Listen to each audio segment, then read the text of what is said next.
Buen día, ingeniero Jesús Alfredo López Alejandro. El día de hoy vamos a presentar nuestra exposición de la unidad 3 titulada Materiales semiconductores con el tema Estructura cristalina de los materiales semiconductores. El día de hoy vamos a tener esta presentación junto con mi compañero Jesús Manuel de la Cruz Garrido, Carla Jiménez Bolón, Javier del Jesús Pérez Santos, Víctor Arturo Velázquez López, Elian Villamonte Silván, Sheila Ramos Vera, Javier Arturo Hernández Tique y un servidor, yo sería Hidalgo Marín. En esta exposición explicaremos el concepto de qué son los materiales semiconductores, así como los tipos que existen, como lo son el extrínseco y el intrínseco. Los extrínsecos se dividen en dos, se clasifican en dos, que son los tipos P y tipo N, y hablaremos más a detalle sobre esto dentro de la exposición. También explicaremos el comportamiento de los semiconductores tipo P y tipo N, cómo conducen electricidad, así también conoceremos sus características y de igual manera conoceremos el concepto de dopaje y asimismo conoceremos la estructura de ciertos materiales semiconductores, ya sea de tipo extrínseco o intrínseco. Todo esto abordaremos dentro de esta exposición, esperando que sea de su agrado. Materiales semiconductores. ¿Qué son los materiales semiconductores? Bueno, un material es semiconductor cuando se comporta o bien como conductor o bien como un aislante según las condiciones en las que se encuentre. No es tan buen conductor como un metal, pero tampoco es un aislante. ¿Qué quiere decir esto? Que los materiales semiconductores pueden ser conductores o aislantes según en las condiciones físicas en las que se encuentre, ya sea por medio de la temperatura, ya sea por medio de la presión, etcétera, dependiendo de las características físicas en las que se encuentren. Algunos ejemplos tenemos el silicio, que se utiliza para fabricar diodos y materiales semiconductores tipo P o tipo N. También tenemos el germanio, que también se utiliza para hacer transistores, y también un ejemplo tenemos el arsenurio de galio, que se utiliza altamente para la fabricación de diodos LED, en este caso diodos emisores de luz, que son altamente utilizados en la industria electrónica. Siguiendo con el tema de los materiales semiconductores, tenemos dos tipos de materiales semiconductores, los cuales son los intrínsecos y los extrínsecos. Y los extrínsecos se clasifican en dos, que son los tipo P positivo y tipo N negativo. Continuando con el tema, los materiales intrínsecos son materiales semiconductores puros que no han sido dopados con impurezas. ¿Qué quiere decir esto? Quiere decir que no han sido dopados con impurezas, ya sea por medio de huecos o por medio de electrones. Los materiales intrínsecos son los materiales puros que solamente existen de un solo. Por ejemplo, el silicio son solo de silicio, están hechos de un solo material. En este caso el silicio pues solo está hecho de silicio. Solo el material puro, en caso del boro, solo el material puro boro. Y estos son los materiales intrínsecos que no han sido dopados, o bueno, que no son dopados por medio de otros materiales. Los intrínsecos a bajas temperaturas se comportan como aislantes, pero a altas temperaturas se comportan como unos muy buenos conductores. Y tenemos el ejemplo del silicio, que es el material semiconductor más utilizado. También tenemos el germanio y, como vuelvo a repetir, el arsenuro de galio, que son altamente utilizados en la electrónica. Siguiendo con el tema, tenemos los materiales extrínsecos, que son materiales semiconductores a los que se han añadido impurezas para aumentar su conductividad. ¿Qué quiere decir esto? Muy bien. El concepto de dopaje quiere decir añadir impurezas para aumentar la conductividad de un material semiconductor. En este caso la impureza pueden ser de tipo P o de tipo N. Tipo P quiere decir huecos o positivo, y tipo N negativo, electrones. Muy bien, como había mencionado, los extrínsecos se dividen en dos, los tipo N, electrones, vuelvo a mencionar, y los tipo P, huecos. Muy bien, como podemos observar en la imagen, los tipo N, necesitamos conocer la estructura atómica del material. En este caso del silicio, necesitamos conocer la última órbita del material silicio. En este caso en la estructura atómica del silicio tenemos 4 electrones. Al formarlo, como podemos ver, con un fósforo que tiene 5 electrones en su última órbita, queda suelto un electrón. Esto quiere decir que es un material extrínseco tipo N, porque tenemos un electrón que queda suelto y pues esto excita y da continuidad a la conducción eléctrica. En el otro caso, los tipo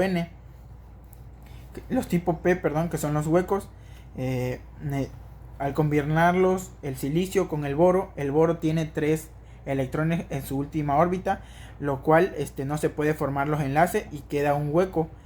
Por esto se le llama tipo P o huecos, porque al quedar este hueco los electrones intentan acomodarse para ocupar ese hueco, pero al momento de hacer esto no se puede lograr, y esto da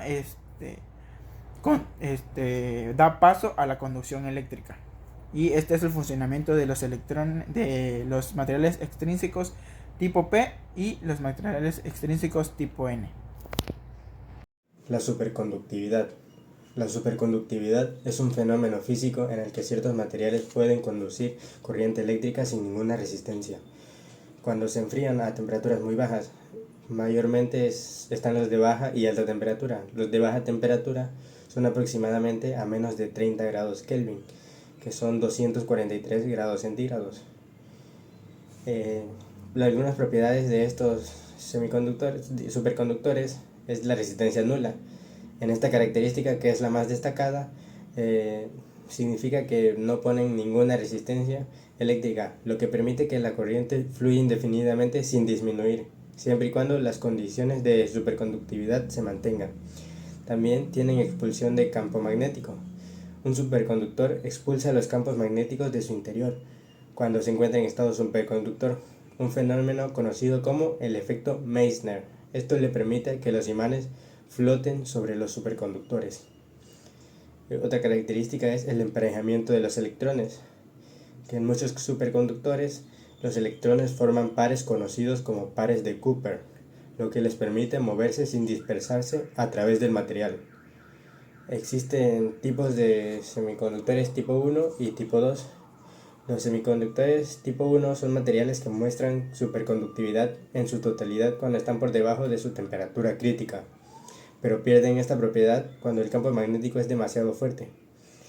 Los de tipo 2 soportan campos magnéticos más fuertes y mantienen su estado superconductor en condiciones más extremas.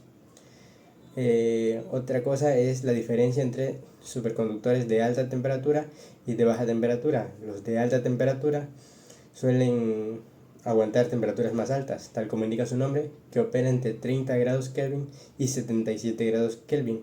En grados centígrados serían unos 243 grados centígrados a 196 grados centígrados, mientras que los de baja temperatura, sus temperaturas tienen que ser debajo de los 30 Kelvin, que serían los menos 243 grados centígrados. Y esas serían las diferencias entre esos dos tipos de superconductores, y eso es el superconductor. Yo voy a decir tipo y características de materiales semiconductores. Bueno, como sabemos, los semiconductores elementales son el silicio y el germanio, ya que ambos forman una estructura cúbica de diamante con cada átomo rodeado por otros 4 átomos. Estos son dopantes, lo que son el boro y el galio. Estos elementos son triviales grupo 3, ya que se utilizan para crear semiconductores tipo P, o sea, positivos. Estos elementos introducen huecos. El fósforo y el carbono son elementos de grupo B, pentavelantes, que estos se utilizan para crear a los tipo N, que son los negativos, que a estos son los que mayormente son los que se introducen en lo que son los huecos. Ya son las características físicas de estos, son cristalinas, que los semiconductores presentan estructuras cristalinas regulares, generalmente del tipo cúbico centrado en las caras FCC o cúbico de diamante, que mayormente la conductividad de estos tenemos una conductividad controlable, que su conductividad puede modificarse mediante el dopaje, o sea, la introducción de impurezas, y estas son las variaciones de las temperaturas que se vienen a cabo en este tipo de características de los materiales. Buenas tardes, mi nombre es Sheila Ramos Vera y yo voy a hablar sobre las características de los semiconductores intrínsecos. Ahorita voy a hablar un poco sobre qué son. El semiconductor intrínseco es el resultado de introducir átomos de otros elementos con el fin de que el semiconductor primitivo pierda su pureza y gane conductividad. Este proceso de impurificación se conoce como dopaje. De este dopaje obtenemos dos tipos de semiconductores intrínsecos, que son los semiconductores tipo N y semiconductores tipo P. Bueno, una de las características de este semiconductor intrínseco es que se comporta como un aislante A, que es igual al TOC. También tenemos que es un semiconductor puro, esto quiere decir que está libre de impurezas. Las características dependen de la temperatura, la conductividad eléctrica es comparativamente baja. Otra de sus características es la densidad de electrones es igual a la densidad de huecos que éste tenga. Algún ejemplo de estos semiconductores intrínsecos podemos decir que es el silicio, el germanio, el estaño, el boro, el galio, el antimonuro de indio, entre otros. Bueno, como habíamos dicho anteriormente, de la energía necesaria que ocupa este electrón depende de la banda de valencia que tenga de conductividad, se le conoce como brecha de energía. Esto quiere decir que es el gas de energía. Y bueno, eso sería todo de mi parte. Gracias. Bien, bien, ahora a mí me toca el tema de características de semiconductores extrínsecos y concepto de dopaje. Bien, los semiconductores extrínsecos son materiales son materiales a los que se le añade impurezas, o en este caso su nombre correcto sería se dopan, para mejorar su conductividad. Según el tipo de impureza que se le añada, pueden ser de tipo N, que son de exceso de electrones, o del tipo P, que es el inverso al tipo P, al tipo N, que en este caso sería exceso de huecos. Bien, los tipo P son impurezas pentavalentes, o en este caso se le añade elementos de 5 electrones de valencia, como el fósforo o el arsénico, que al doparlo con el material semiconductor donan sus electrones adicionales a este material. Esto se convierte en materiales portadores de carga mayoritarios en el material dopado.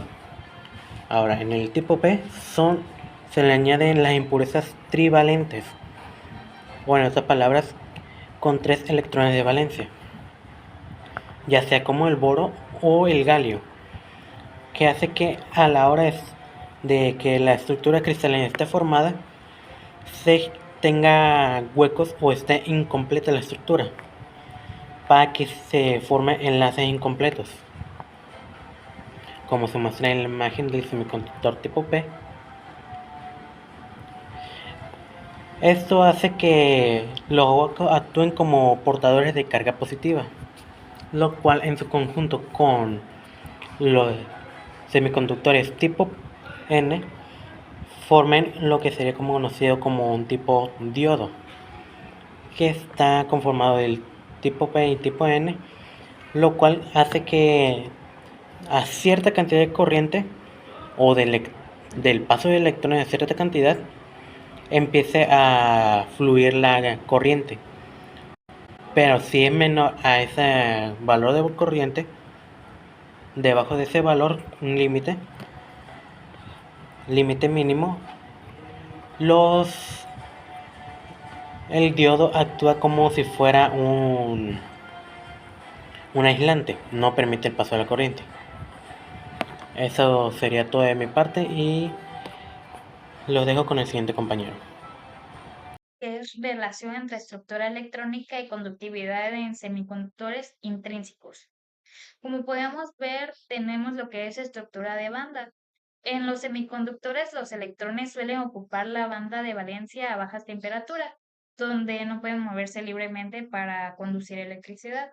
ya que al recibir energía externa como el calor o la luz, algunos electrones obtienen suficiente energía para saltar a la banda de conducción, permitiendo así la conductividad eléctrica. Este, también tenemos lo que es la banda prohibida o también conocida como jet de energía. El tamaño de la banda prohibida en los semiconductores es pequeño en comparación con los aislantes, lo que permite la transferencia de electrones más fácilmente bajo ciertas condiciones. Esto es importante porque facilita que los electrones pasen de la banda de valencia a la banda de conducción, habilitando el flujo de corriente. También vemos aquí que tenemos generación de portadores. Cuando un electrón salta a la banda de conducción, deja un hueco en la banda de valencia. Este hueco puede actuar como una carga positiva móvil, aumentando la conductividad. La creación de estos pares electrón-hueco es fundamental para la conducción en semiconductores intrínsecos. Por último, tenemos lo que es la dependencia de la temperatura. Indica que al aumentar la temperatura, más electrones adquieren la energía suficiente para cruzar a la banda prohibida y pasar a la banda de valencia. Esto incrementa la cantidad de portadores de carga, electrones y huecos, por ende la conductividad del semiconductor. Aquí tenemos una imagen. Esta imagen es un semiconductor tipo N en el que se ha añadido una impureza. Como podemos observar, es el fósforo, que dona electrones adicionales, aumentando la conductividad al tener electrones libres en la estructura. A continuación hablaré sobre el comportamiento de los semiconductores tipo N y tipo P. Formación de la zona de agotamiento. En una unión PN, cuando un material de tipo P rico en huecos o cargas positivas se une a un material tipo N rico en electrones o cargas negativas, los electrones N del lado N y los huecos del lado P comienzan a moverse hacia el lado opuesto para alcanzar un equilibrio de cargas. A medida que los electrones se mueven hacia el lado P y los huecos hacia el lado N, se forma una zona de agotamiento alrededor de la unión, en lo que prácticamente no quedan portadores libres de cargas. Esto se debe a que los electrones y los huecos se recombinan al encontrarse en unión. Ahora hablaremos sobre el comportamiento bajo polarización directa. La polarización directa se aplica cuando el lado P de la unión está conectado a un voltaje positivo y el lado N a un voltaje negativo. Este voltaje externo reduce la barrera de potencial de la zona de agotamiento, lo cual permite que los electrones en el lado N puedan moverse hacia el lado P y que los huecos del lado P puedan moverse hacia el lado N. Como resultado, se establece un flujo de corriente a través de la unión, ya que los portadores de carga pueden cruzar la zona de agotamiento. Esta propiedad es fundamental como en los dispositivos como los diodos, que permiten el flujo de corriente en una dirección, pero no en la dirección opuesta. Ahora hablaremos sobre el comportamiento bajo polarización inversa. En la polarización inversa, el lado N de la unión se conecta a un voltaje positivo y el lado P a un voltaje negativo. Esto aumenta la barrera de potencial en la zona de agotamiento, ampliando la región donde no hay portadores libres de cargas. Como resultado, el flujo de corriente a través de la unión se reduce drásticamente y la unión actúa casi como un aislante. En condiciones ideales prácticamente no debería haber flujo de corriente bajo polarización inversa. Sin embargo, en la práctica puede haber una corriente de fuga muy pequeña debido a la generación térmica de pares electrón-hueco. Este comportamiento es útil en aplicaciones como la rectificación de corriente y en circuitos de protección. Bueno, pues a mí me tocó la parte del comportamiento de la unión semiconductora PN. Una introducción a esto es la unión semiconductora PN. Es una estructura que se forma al juntar dos materiales semiconductores, una tipo P y otro tipo N, ya que este tipo de unión es fundamental a la electrónica, ya que contribuye a la base de dispositivos como los diodos, transistores y muchos componentes electrónicos. Bueno, esta es una pequeña introducción. La formación de la unión PN es un semiconductor tipo N que se une con un tipo P que se une con un tipo N. Los electrones libres del lado N tienden a moverse hacia el lado P, mientras que los huecos P tienden a desplazarse hacia el lado N.